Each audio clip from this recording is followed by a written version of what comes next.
So, if we want to make a difference, let's try and put that into some perspective for all of us here in this room. So when we talk about it within the education market in New Zealand, there is an increasing opportunity, some may find it pressure, to demonstrate a commitment to sustainability.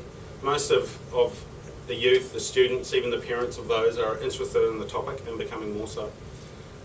Technology is advancing dramatically. Everything now around us is connecting to the internet and sharing information. The little circuit breaker that most of you will have in your house, we sell those. Those now can connect to the internet directly into the cloud and share energy information of what's going on in your environment.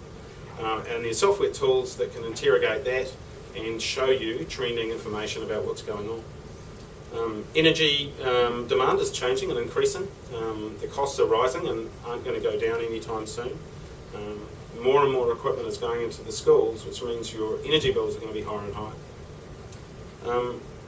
The Department of Education has shared some figures with us. Around $75 million is spent on energy every year in New Zealand in the education segment.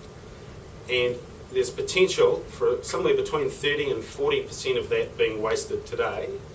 And when we say wasted, mainly because we don't know where it's being used. I'm sure many of you in your own facilities wouldn't really have any idea, perhaps even of how much money you're spending on energy, because many people think it's a fixed cost, but it's not. Once we understand where it's being used, we can take actions to save it. If we're saving energy, we're saving money. Energy is money, it's the same thing. So where else could we use that money? 30% of $75 million is a lot of money, by the way. Data is knowledge. Once we have that data of what's going on around us, we have knowledge, which gives us the power to make decisions about what we do with that. But above all of this, I think the real opportunity is for innovation to integrate with our learning environment. So when we look at schools, on the left-hand side, there's just some examples of some software tools that are available now.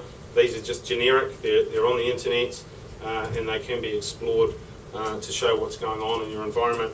On the left-hand side, there's a map of the world, could be a map of New Zealand. We could drill into that, we could compare schools, we can compare environments, we can compare classrooms, everything online, over the web, that can be done either in a classroom or remotely at home. The little piggy bank there with dollars on it, that's how much you could be potentially saving if you took some actions. Down the bottom, how many cars we could be taking off the road through a reduction in our gas emissions, and various things. We can create various templates.